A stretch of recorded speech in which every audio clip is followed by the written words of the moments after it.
Good morning, all. As we enter into the service, please note that those of you participating via Zoom have been muted by our host. And for those of you in the sanctuary, now would be a good time to check your cell phones.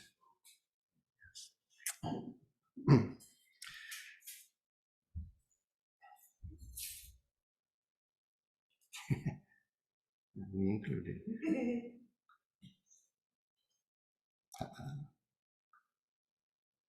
Yeah. Also be advised that this service is being recorded and with the exception of joys and concerns, will be published online. Finally, if you wish,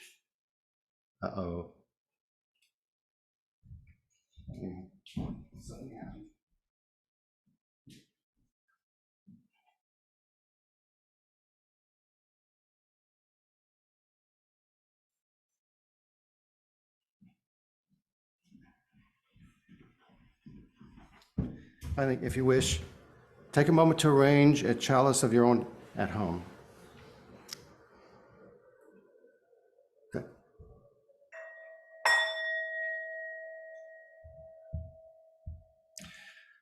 Time is free, but it's priceless. You can't own it, but you can use it. You can't keep it, but you can spend it. Once you've lost it, you can never get it back. Time may be your closest friend, but it's always working against you. That's by Harvey Mackay. Steve will light the chalice here in the sanctuary, and I invite you to light your own chalice and place it where it can be seen by all. We gather this hour as people of faith and with joys and sorrows, gifts and needs. We light this beacon of hope as a sign of our quest for truth and meaning in celebration of the life we share together. Before we sing the first hymn, let me remind our remote participants to leave yourselves muted. However, we want you and whoever's with you to sing as big and loud as you like. Make it a joyous experience. Please stand if you are able and sing the opening hymn, Morning Has Broken, number 38.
Thank you, Mary and Jan. That's great.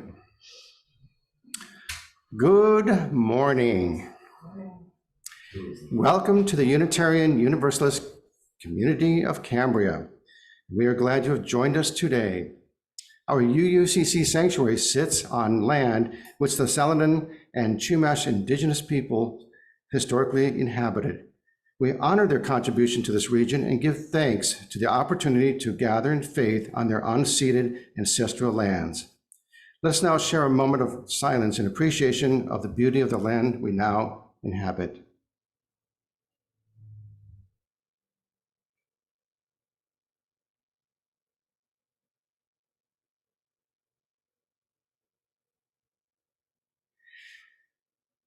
As Unitarian Universalists, we celebrate religious diversity and welcome all who journey in search of faith and spirituality.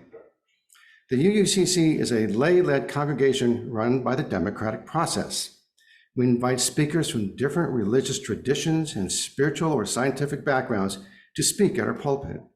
We encourage presentations covering a variety of topics and areas of interest that connect the UU7 principles. Today's service centers around the fourth principle. We affirm and promote a free and responsible search for truth and meaning. As responsible religious seekers, we recognize that we are privileged to be free, to have resources to pursue life beyond mere survival, to continually search for truth and meaning, to exist beyond bounds of dogma and oppression, and to wrestle freely with truth and meaning as they evolve. My name is Randy Schwalbe, and I am your worship associate for this morning's service. I would like to extend a special welcome to anyone joining us for the first time. We're glad you're with us.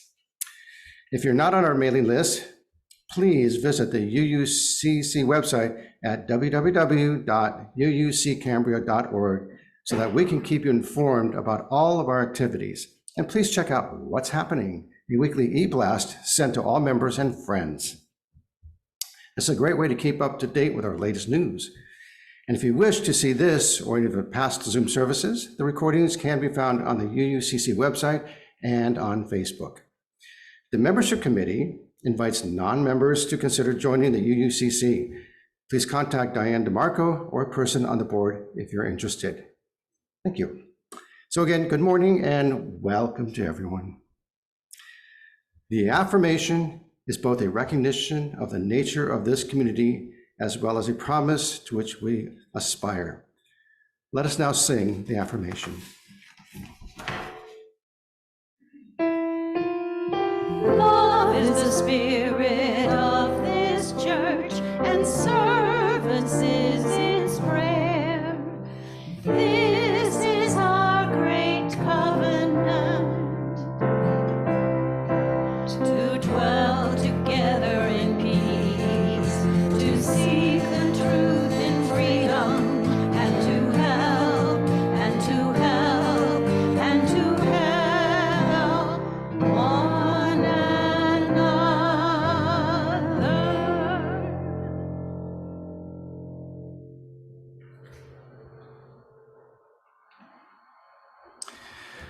We set aside this time for any announcements that would be of interest to our UU community members and friends.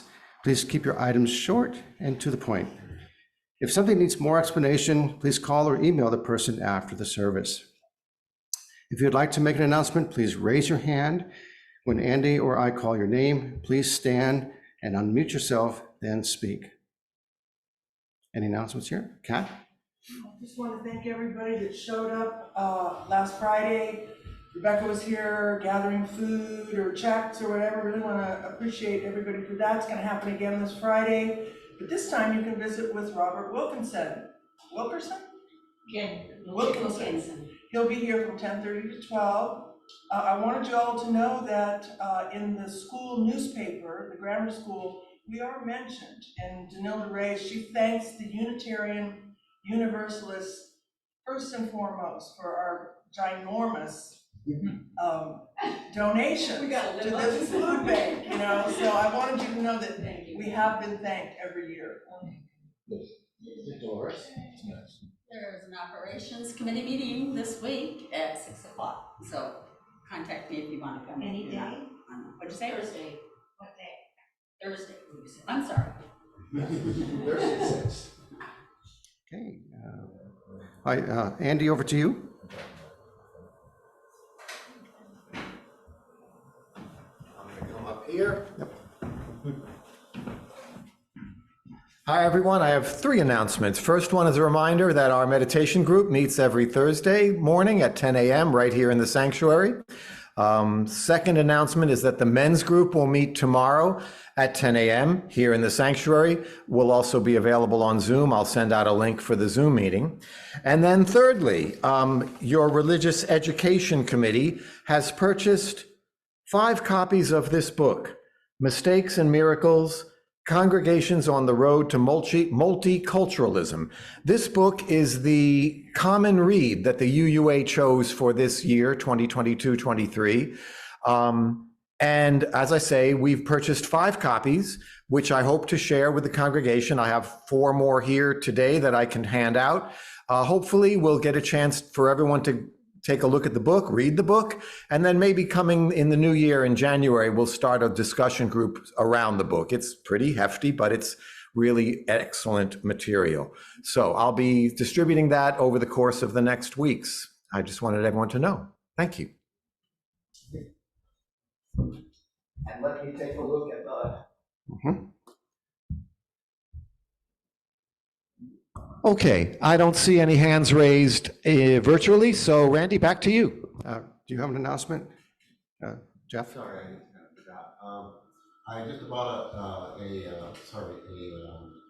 video of The Matrix, which was involved with my last talk, so I'm going to donate it to the church. Just thought you guys should know. And please enjoy viewing it, anybody who would like. Thank you, Jeff. All right. Next week, Dr. Stephen Lloyd Moffitt will present Enemies of Apathy, the Rise of Factionalism in Religion and Politics. Hey.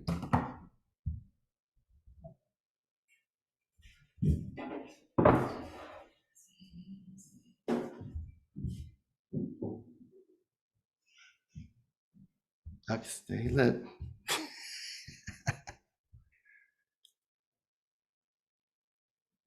Rats.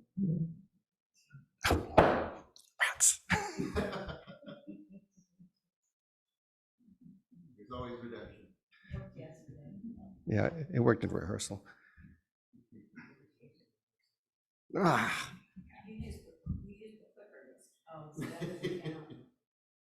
I tried to give you a new camera.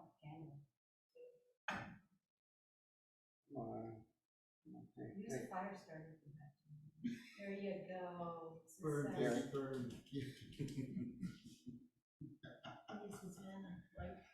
Wow, Yes. cake's a lot easier. Okay. We take this time to celebrate all those who are having a birthday this month. Birthdays are special, a day when we celebrate your entry into this world, not some other world, and honor your existence. If you have a birthday this month, please raise your hand. When Andy and I call on you, please unmute yourself and reveal your special date. Okay, here it comes, drum roll. I had one on November 4th. It was great. Right, so Andy's our November baby. Anybody else? Okay. This birthday candle honors all our friends and family members who are also celebrating birthdays this month. Happy birthday, Andy. Sharing together some of our personal and significant joys and concerns brings us closer as a faith community. We invite you to share milestones that are deeply felt as a part of your personal life, express a gratitude, or perhaps offer an acknowledgement. But please be mindful and considerate of all who come to worship with us this morning. The collective flames of these candles embody all the joys and sorrows which may have gone unspoken today, but are also deeply felt in this community. May our words of joy and sorrow lead us to unity and peace.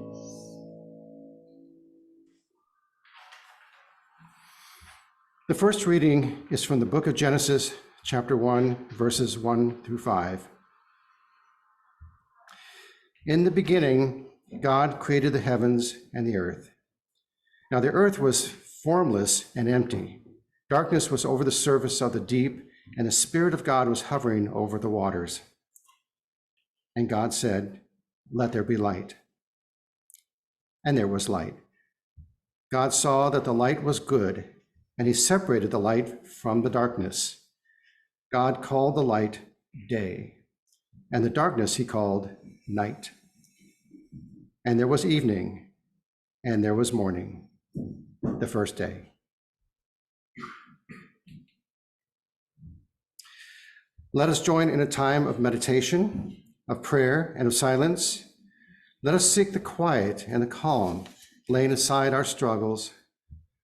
And in the silence, may there be a reverence in our hearts, a thankfulness within our spirit, and a deepened understanding of the meaning of our lives. Let us enter the stillness.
Quiet your active mind.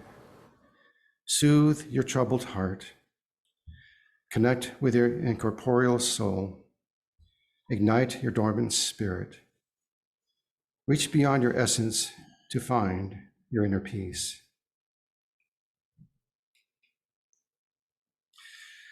The second reading is from the book of Ecclesiastes, chapter 3, verses 1 through 15, and this is from the New International Version, the NIV. There is a time for everything, and a season for every activity under the heavens, a time to be born, a time to die, a time to plant and a time to uproot, a time to kill and a time to heal, a time to tear down and a time to build, a time to weep and a time to laugh, a time to mourn and a time to dance, a time to scatter stones and a time to gather them, a time to embrace and a time to refrain from embracing, a time to search and a time to give up, a time to keep and a time to throw away, a time to tear and a time to mend, a time to be silent and a time to speak, a time to love and a time to hate, a time for war and a time for peace. What do workers gain from their toil? I have seen the burden God has laid on the human race. He has made everything beautiful in its time. He has also set eternity in the human heart. yet no one can fathom what God has done from beginning to end. I know that there is nothing better for people than to be happy and to do good while they live, that each of them may eat and drink and find satisfaction in all their toil. This is the gift of God. I know that everything God does will endure forever. Nothing can be added to it, and nothing can be taken from it. God does it so that people will fear him. Whatever it is has already been, and what will be has been before, and God will call the past to account. Please stand if you are able and sing Turn the World Around, number 1074.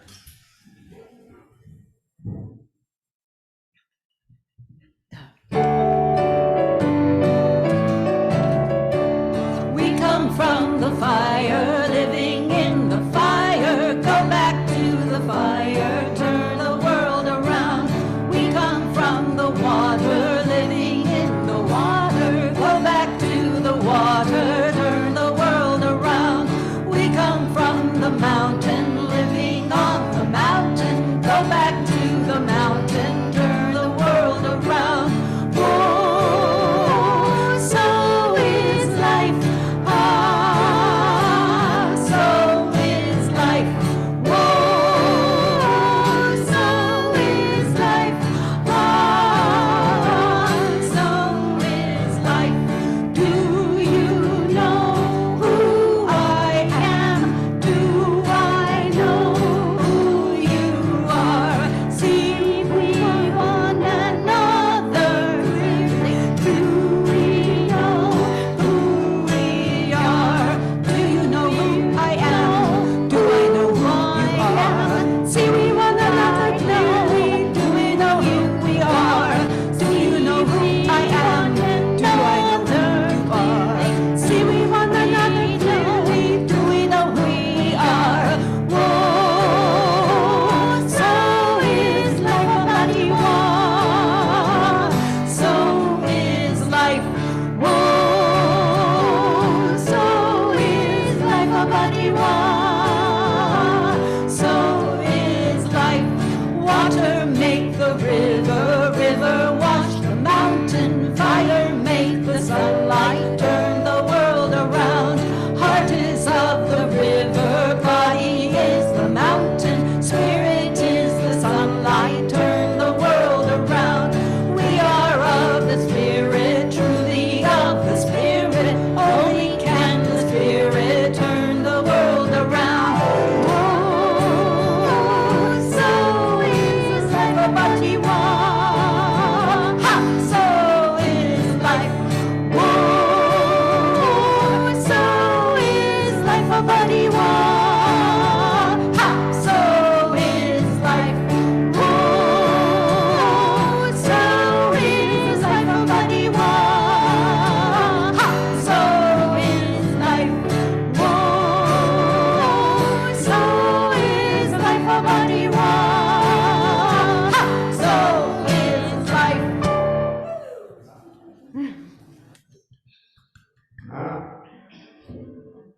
Thank you, Jan and Mary, and also our percussion section. Thank you. That was a very spirited rendition of that. All right. And that's going to be a tough act to follow, but follow he will. Today's sermon is titled, Every Second Counts, Our Experience of Time, Part 2, to be delivered by Reverend Paul Lance.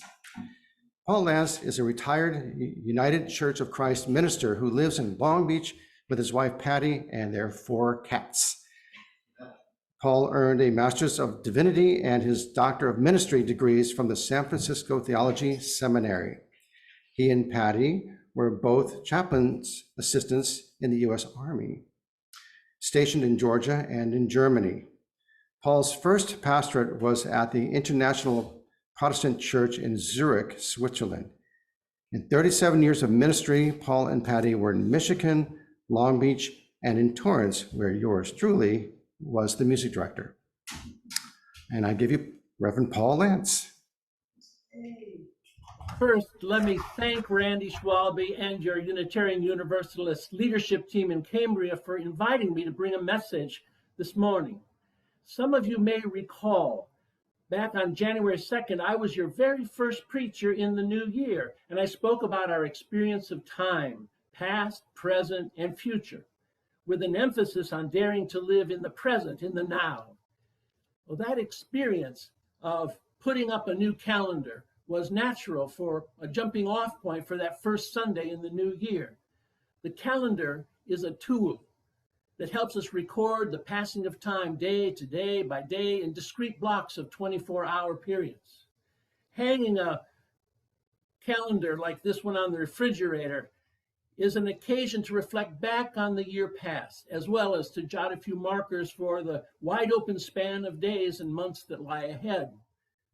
Well, today is another unique Sunday morning as we regards how we experience time, inasmuch as this is the only day in the calendar year when we are given 25 hours in the day.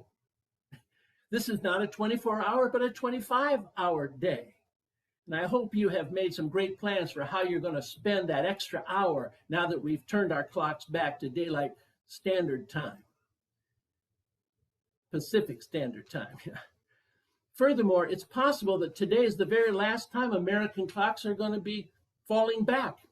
I don't know if you read this past March, the Florida Senator Marco Rubio placed the Sunshine Protection Act on the consent agenda of the U.S. Senate, where it was approved, undebated and unopposed. It passed. The bill, which would make daylight saving time permanent, has not yet moved forward in the House of Representatives. So again, last night, we moved our clocks back 1 hour. That bill is being held up by representatives of the northern states, where long winter darkness is already a problem, and by rural states where the dairy cows need milking twice a day, regardless of employers who want to shift office hours around on the clock. Supporters say that longer afternoon daylight gives more time for after-school sports. It fights mood disorders such as depression. It increases worker productivity and reduces, they say, the consumption of energy. Actually, golf organizations, where play must end at dusk, view this extra hour of daylight as beneficial to their bottom line.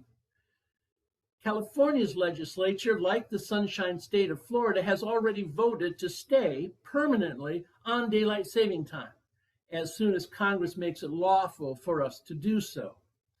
Florida's Representative Vern Buchanan sponsored the bill in the House, but it is not a current priority in this election year. I mean, you would agree there are more important matters that we'll be voting on Tuesday. The question of making daylight saving time permanent is still open. The matter is undecided. So enjoy your extra hour of clock time today. It may be the last time you get it. Since January, I've given the topic of time more thought. In that sermon, How We Experience Time Part 1, it was about calendars. Then you might say this one, Part 2, is about clocks.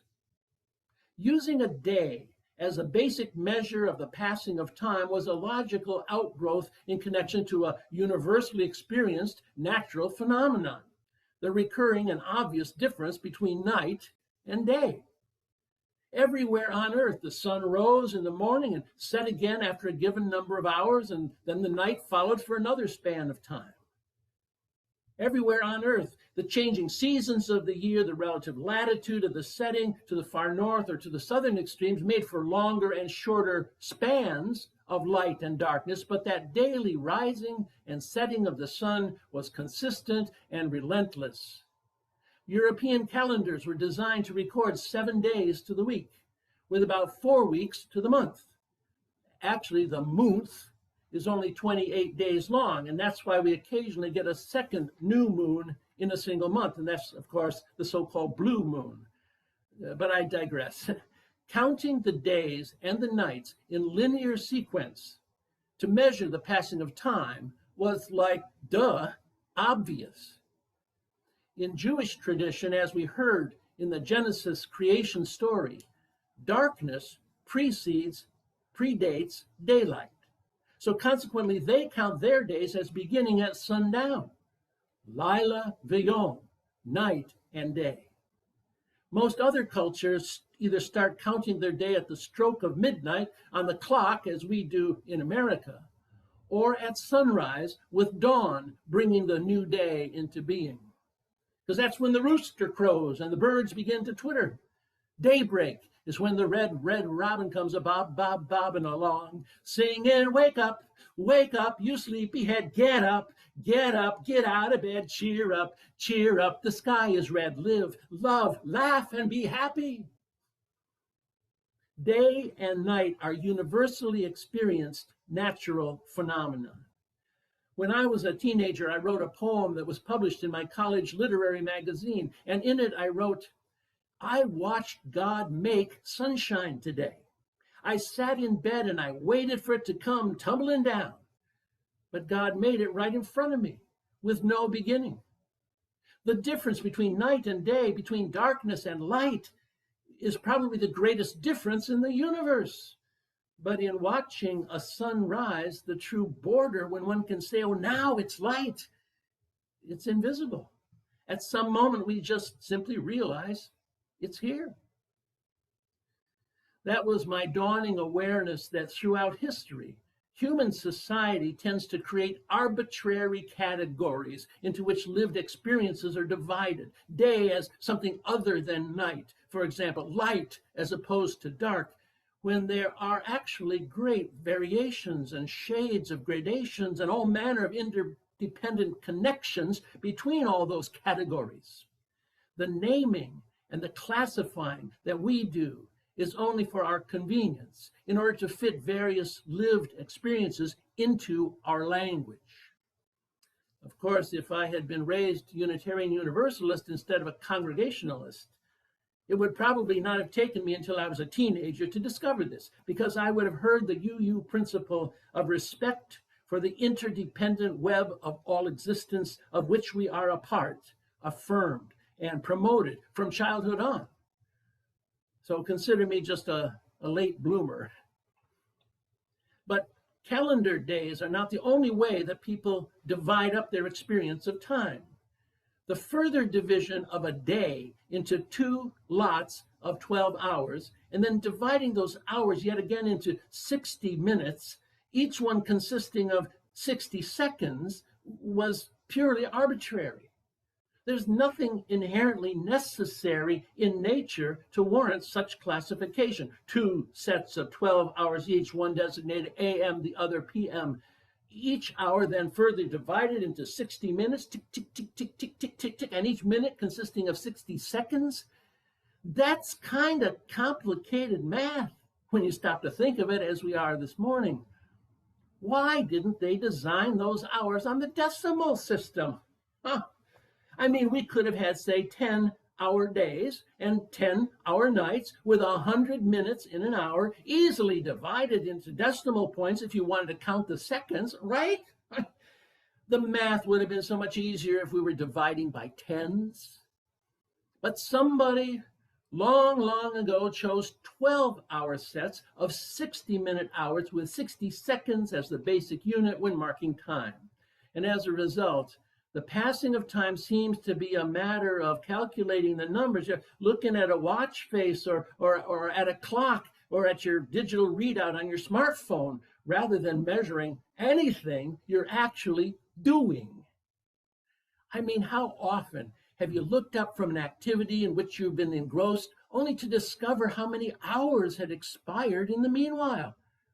You were so in the now, you were so in the moment that you did not experience the passing of time. And aren't those wonderful experiences when you're so involved?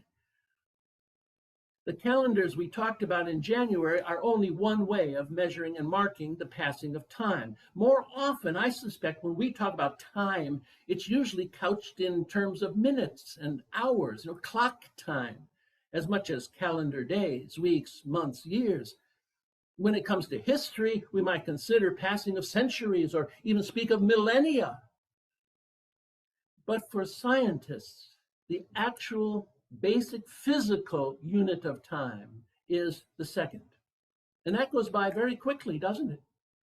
I mean, I've been speaking for about 11 minutes, which amounts to 660 seconds. And did you notice? Look, whoosh! Somewhere along the line, a second was defined as 86,400th of a mean solar day. Now, a mean solar day is not like a bad hair day or a grumpy old bear kind of day. It's a mathematical average solar day. And that basic unit of measuring time, 186,400th of a mean solar day, worked fine for sundials and in the early days of ancient clocks, including, for example, that 700-year-old Strasbourg Cathedral clock, which functions almost like an astronomical computer and solar calculator. For 700 years, it's been calculating lunar time and solar time with an error of less than a second a century while they're tracking the motion of like 5,000 stars. One of its conglomeration of gears is designed to turn only once in a century. You're not going to set that clock ahead an hour when daylight saving time rolls around. But because that way of measuring, the basic unit of time, was based on a calculation of a mean average solar day, and modern instruments discovered that that mean was increasing, this older definition of the chronological second became inadequate for today's more precise scientific requirements. So in 1967, when I was 14 years old, the 13th International Conference on Weights and Measures adopted a new definition of a second, namely 9,192,631,770 times the duration of one period of oscillation at the characteristic vibrational frequency of an atom of cesium-133. I put that number up on the slide, even though I don't expect anyone to remember it, or nor for that matter, do you probably even care. But since one of the 7 principles of the Unitarian Universalists regards a free and responsible search for truth and meaning, I thought this little excursion into science was valuable. The so-called atomic clock measures the radiation that's absorbed when an electron jumps between 2 hyperfine levels of the cesium atom's ground state. You're not going to wear an atomic clock on your wrist. Professor Dr. Werner Gitt, the director of the German Federal Institute of Physics and Technology in Braunschweig, provides this picture of their atomic clock. And he explains how it works in his book, Time and Eternity. And frankly, the physics is beyond me. But for scientists who understand such things, this new designation of the second counts certain sequentially occurring events in the subatomic realm of energy. And what I find remarkable is that the basic unit of time, the second, has been chopped into more than 9 billion parts, each one corresponding to a physical process. The precision of the atomic clock has allowed scientists and engineers to speak of milliseconds, 1,000th of a second, microseconds, which is 1/1,000,000th of a second, and nanoseconds, 1/1000,000th of a second. I saw in a 1997 book of statistics that globally, in a single second, 3 people are born and 1.5 people die.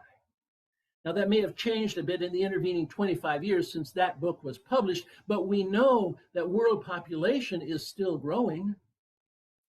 Every second, 12 million cubic meters of precipitation falls, with about 1/4 of that water falling on dry land where most people live. Every second on our planet, in its orbit around the sun, it travels about 15 miles. Now, that means we've traveled 13,500 miles together in the 15 minutes since I began this talk. So, bon voyage, my travel companions, 13,500 miles.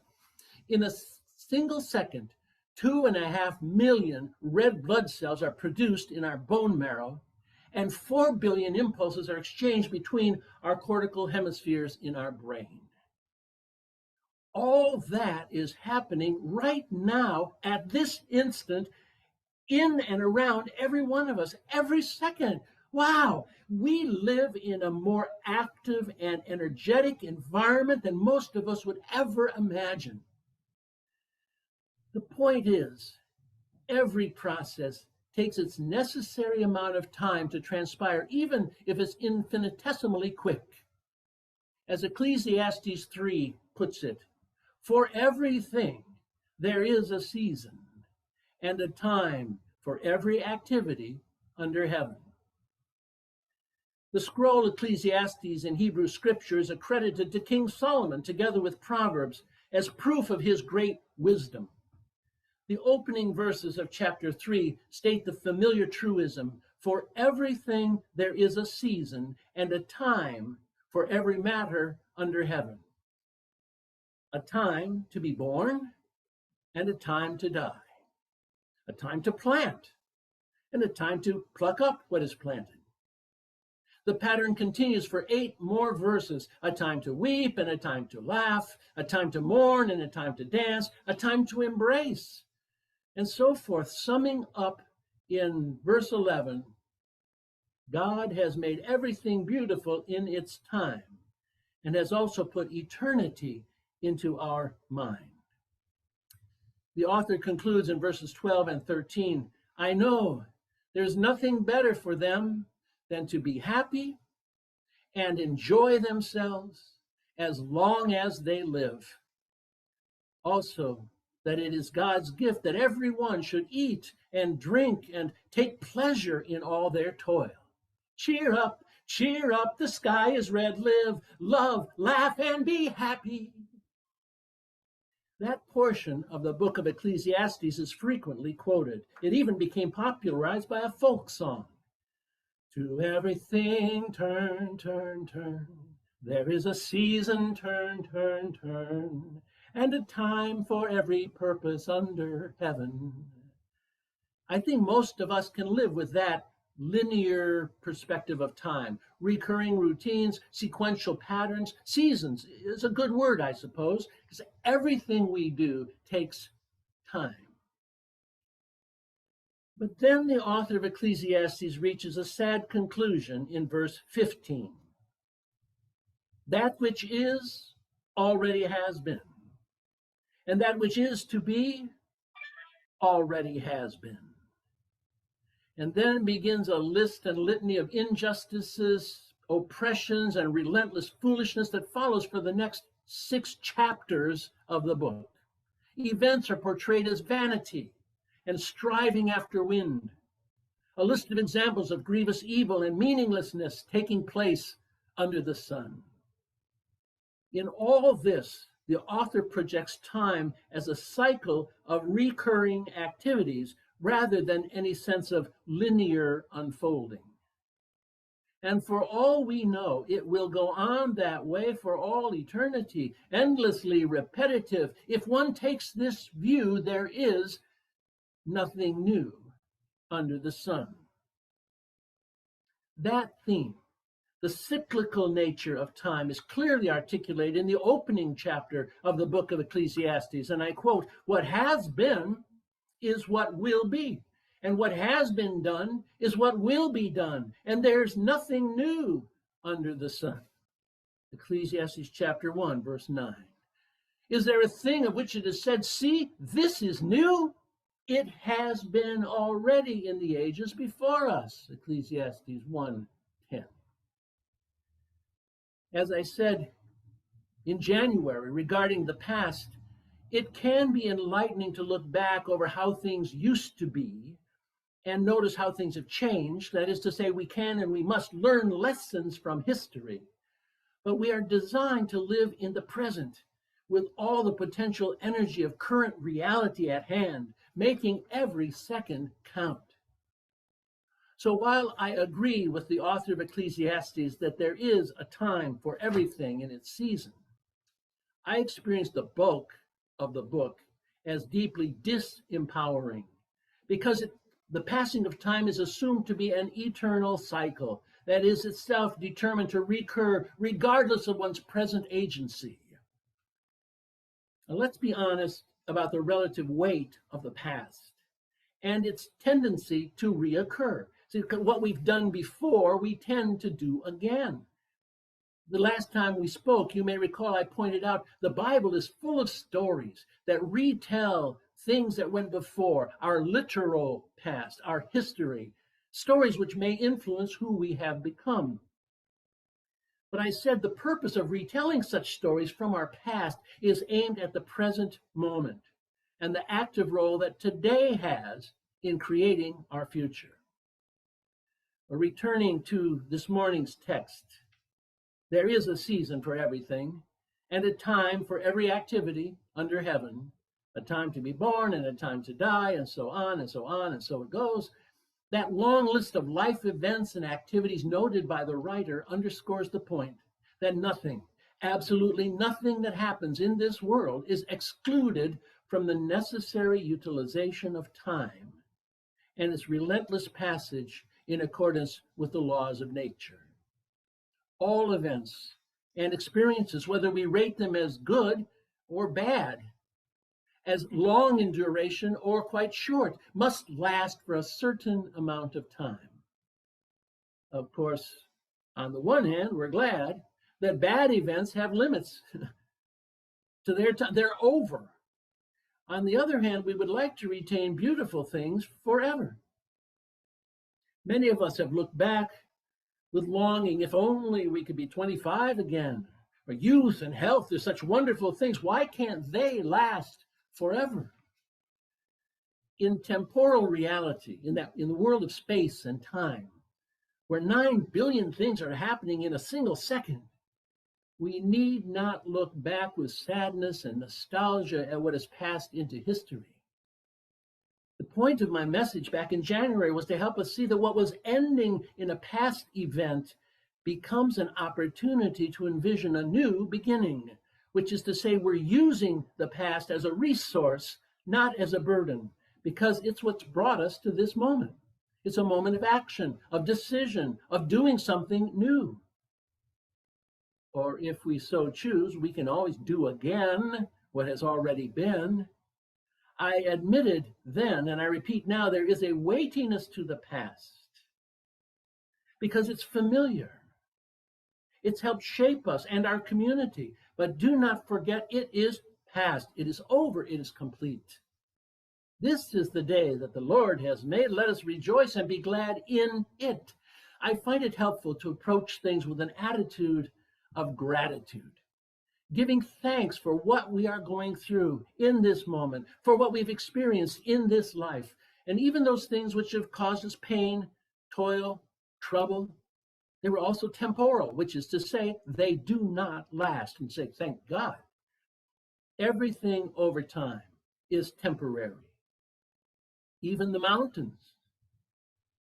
Now, we could add to that familiar list in Ecclesiastes that there's also a time for childhood and a time for youth, a time for adulthood and a time for death. There's a time to be single and to sow our wild oats, a time to be married and to be productive. There is a time to have friends and a time to be lonely, a time to be healthy and a time to be sick, a time to be well rested and a time for deep fatigue. There's a time to be patient and a time to have had it up to here. There's a time to be happy and a time to be depressed, a time to pray and a time to wait to see how things will develop. Over time, we experience recurring events such as being hungry and then being satisfied, periodically recurring joys and occasions of sorrow, but there are many things that occur only once. If it was up to our physical memories to carry all those meaningful moments ahead, we would fail and everything would be transitory, everything would be ephemeral. But the writer of Ecclesiastes hints that in God things endure forever. I know that whatever God does endures forever. And God has also put eternity into our mind. And so I conclude this second reflection about how we experience time with a hopeful assurance that the ever-present energy that I call God that higher power, that merciful one, that Holy Spirit, that enduring entity of creativity, however you choose to name it, who is involved at every level of activity in every nanosecond of being, has a better memory than mine. If God is real and present in this moment, I believe those things of value and beauty and meaningful progress in which we are involved now and throughout our lives will be part of God's experience of us and of the world. Let me say that again because I think it's fundamental. If God is real and present in this moment, I believe those things of value and beauty and meaningful progress in which we are involved now will be part of God's experience of us and of the world.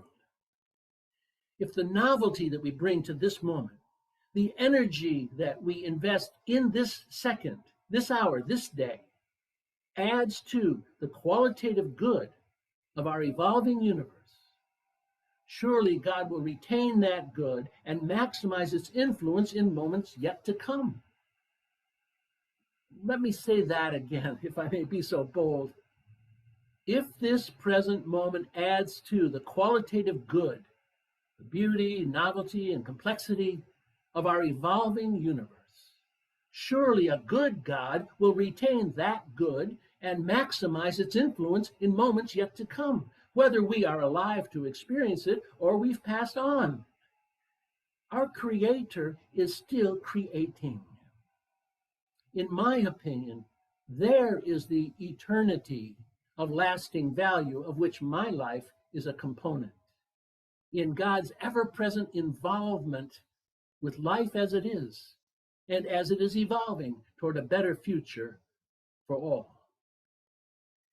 In the end, I agree with the words from Ecclesiastes chapter 5, verse 18. Behold, what I have seen to be good and to be fitting is to eat and drink and find enjoyment in all the toil with which one toils under the sun, the few days of one's life which God has given us. For this is our lot. For he or she will not much remember the days of his life or her life, because God keeps them occupied with joy in their heart. In other words, go ahead.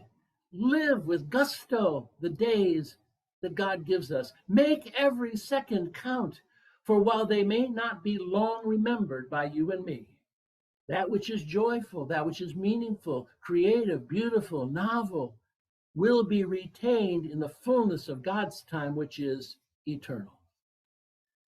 And so I said back in January, I challenge you to dare to live now, with the uncertainty of what's coming next as part of the spice of life. Ecclesiastes was wrong. There are new things under the sun. Things don't have to be repetitive unless we choose to repeat them. The future is not determined. As I've said twice already, the events of our past have brought us to this moment, a moment of action, of decision, of doing something new. I believe that the future is open, ours to choose within limits, of course.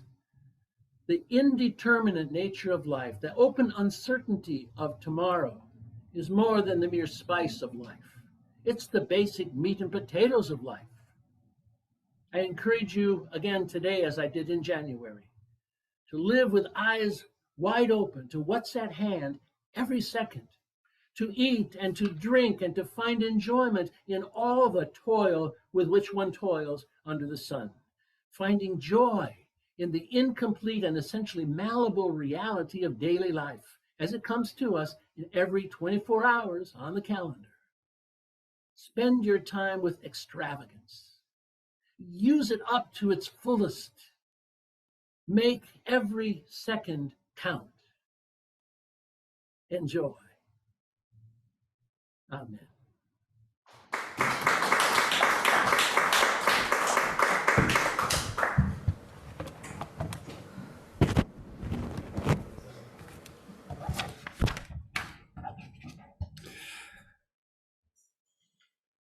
Thank you, Paul. That was inspirational and very moving. All right. Next, we have the morning offering that will now be given and received. Please remember, we are a self-sustained congregation and provide all financial resources for our many ministries. We recognize the spiritual value of generosity and invite you to participate. If you are viewing this service remotely, please use one of the methods shown on the screen. Thank you.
Jan, I felt the spirit. Our thanks for all gifts given and received for the work of this community.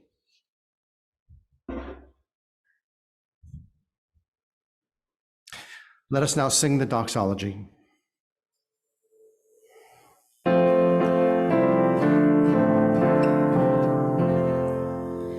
From all that dwell below the skies, let faith and hope with love arise. Let beauty, truth, and good be sung through every land, by every tongue.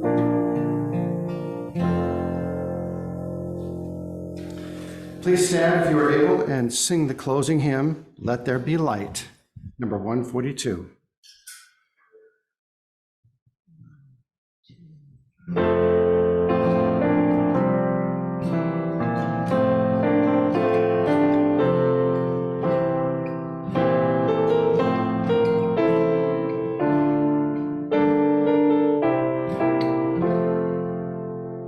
Let there be light, let there be understanding, let all the nations gather, let them be face to face. Open our lips, open our minds to ponder, open the door of concord, opening into grace. Perish the sword, perishing angry judgment, perish the wrongs and hunger, perish the fight for gain. Let there be light, open our hearts to wonder, perish the way of terror, out of the world God made.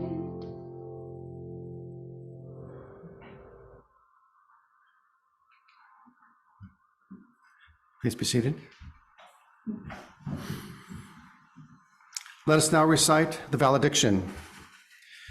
We extinguish this flame, but we keep its light in our hearts, with its message of love and justice, taking it outside these walls to the world we live in until we are together again. Please extinguish your chalices at home now.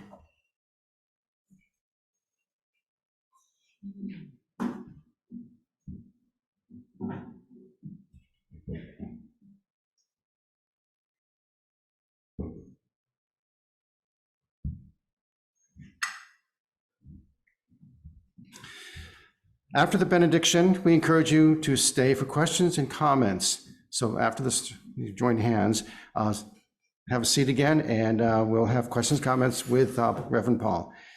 And Andy and I will call on you when you raise your hand. So let's form a circle.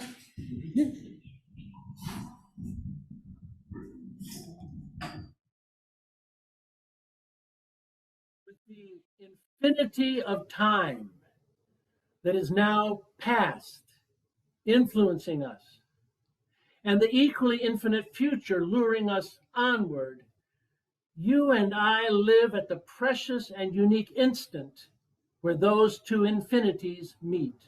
Right now, this moment, this very second of energy and opportunity.